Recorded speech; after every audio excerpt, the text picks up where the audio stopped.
இப்போ கூட பார்த்தீங்கன்னா தேர்தல் ஆணையத்தின் மூலமாக குறுக்கு வழியில் எஸ்ஐஆர்னு ஒரு திட்டத்தை கொண்டு வந்தாங்க.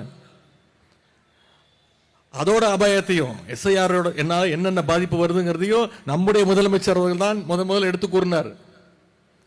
குறிப்பா சிறுபான்மையினருடைய வாக்குகள், பெண்களுடைய வாக்குகள், ஒடுக்கப்பட்ட மக்களுடைய வாக்குகள் தொடர்ந்து திராவிட முன்னேற்ற கழகத்துக்கு போகுது. என்ன குட்டிக்கரணம் அடிச்சாலும் அது ஒன்றிய பாஜக அரசுக்கு வரமாட்டேங்குது. சங்கி கூட்டத்திற்கு சிறுபான்மையினுடைய நம்பிக்கையை பெற மாட்டேங்கிறோன்னு அவங்களுடைய வாக்குகளை எல்லாம் தேடி தேடி நீக்குவதற்காகத்தான் கொண்டு வரப்பட்ட திட்டம் தான் இந்த எஸ்ஐஆர் திட்டம். இன்னைக்கு நம்முடைய முதலமைச்சர் சொன்ன மாதிரி கிட்டத்தட்ட 97 லட்சம் வாக்குகளை தமிழ்நாட்டில இருந்து நீக்கியிருக்காங்க. சென்னையில் மட்டும் பார்த்தீங்கன்னா 14 லட்சம் வாக்குகளை நீக்கியிருக்காங்க. இங்க வந்திருக்கக்கூடிய கிறிஸ்தவ பெருங்குடி மக்கள் உங்கள்கிட்ட நான் கேட்டுக்கொள்வது வைக்கிற ஒரு வேண்டுகோள், மிக மிக முக்கியமான வேண்டுகோள். வாக்குரிமை என்பது நம்முடைய கடமை மட்டுமல்ல, நம்முடைய உரிமை.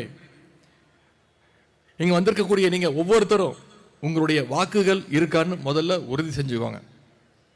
அப்படி இல்லைன்னா நம்ம ஒரு கழகத்துடைய பிஎல்ஓக்களை சந்திச்சு ஃபார்ம் 6 கொடுத்து மறுபடியும் விண்ணப்பம் கொடுங்க, அப்ளை பண்ணுங்க.